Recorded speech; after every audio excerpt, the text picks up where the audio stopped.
6 দিনে আৰ্তনাদ অৱশেষত নিয়তিৰ ওচৰত মানিলে হাৰ ঠেঙত আঘাত লৈ গলগৈ কাজিৰঙাৰ এটা বনৰীয়া হাতী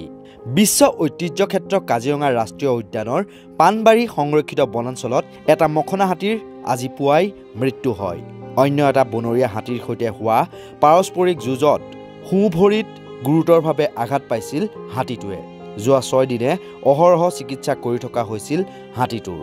সোঁভৰিৰ 2-3ডাল হাড়ত বেয়াকৈ আঘাত পোৱাৰ বাবে বিগত প্ৰায় 10 দিন ধৰি মেথনি চাহ বাগিচাৰ 5 নম্বৰ লাইনত বাগিচাৰ এটা খালত আবদ্ধ হৈ আছিল হাতীটো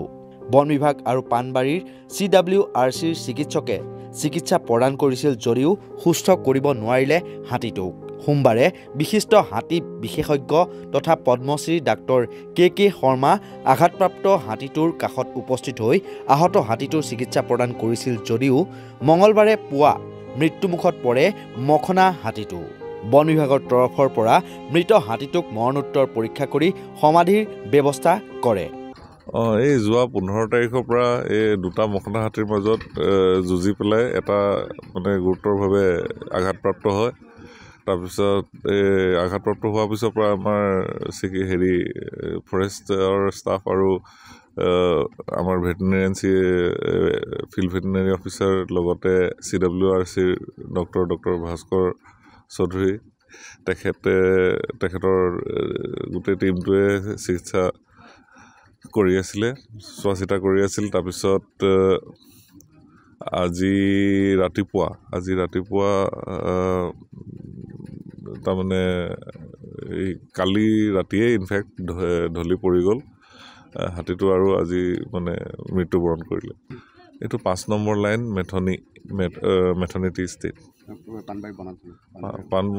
পানবাৰী বনাঞ্চলৰ নিচে কাষতে মানে বাগান এৰিয়াতে পৰিছে এইটো বনাঞ্চলৰ বুলি ক'ব নোৱাৰি হাতীটো মুভ কৰি থাকে ধৰক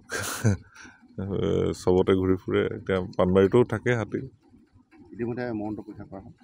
মৰণোত্তৰ পৰীক্ষা কৰা হ'ল